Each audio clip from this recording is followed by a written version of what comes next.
stop you guys, but take it away. Okay, you ready? Okay, Michael. 5 kids, you're the only guy with all those sisters. What was life like in your household for you? It was great. You know, people always say, "Oh, you poor thing," but you know, the way I look at it was, I got my own room, no hand-me-down clothes, and I dated all their friends. What's the negative? There is no negative. There is no negative. Patricia, growing up, what was her personality like as a sister? She was a heavy achiever. You know, she was a type A. She was, you know, in the choir, on the student council. She was, you know, she was a go-getter. She's always been a hard worker, you know. But I have to take credit for all of her success because I moved to New York City first when I got out of college, and she followed me. So basically, you set the tone. I did. Okay. Yeah. She was, we weren't really that close during our teenage years, but in her senior year at Ohio State, I had already moved to New York City. I was working at People magazine, and she came to visit me one weekend. And we just had such a blast. It was like a renewed relationship. And she went back and changed her major from journalism to drama. And that was it for her. She wanted to be in show business after she saw the bright lights. Any surprise to you that she's turned out to be this great actress? Any surprise, or you could kind of see it in her? I'm surprised, and yet I'm not surprised. You know, when she got Everybody Loves Raymond, she had been in New York for 10 years and couldn't get arrested. You know, she had a thing here and a thing there, and it was kind of like, you know, she's watching her friends get married and buy houses, and she's still living like a college student.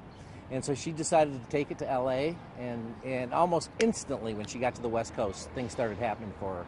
It was 30-something. There were a couple sitcoms that didn't go, but then she hit Raymond and never looked back. One of the things about the middle, you know, she always says you make sure you do for family. You know, her characters are you do for family. Yeah. And your family, very grounded. Do you think that the way she was brought up, devout Catholic, you know, do you think some of those values with doing for family that she still carries that on today? Yeah, and we had a very funny family. I mean, laughs were very important to us. And, you know, my mom died when we were very young. She died in 1971. I was 14, Patty was 12. And it was a tough thing to go through. But, you know, humor really became, really helped us through it, you know, to find the humor when things are not so funny. Well, you being the Minister of Culture here at the Plain Dealer, I have to say you have found your funny. Thank you. Thank you very much. It's good to be appreciated. How do you, you know, and when you write, how do you come up with what you want to write about? What's your process? I just, you know, things just strike me as funny, like things that I just can't, so many things that I see just like, that can't be real. And I just try to address the things that amuse me, and almost everything does. So if you were to say something to Patricia, you know, she's still doing the middle, great show, great hit for ABC.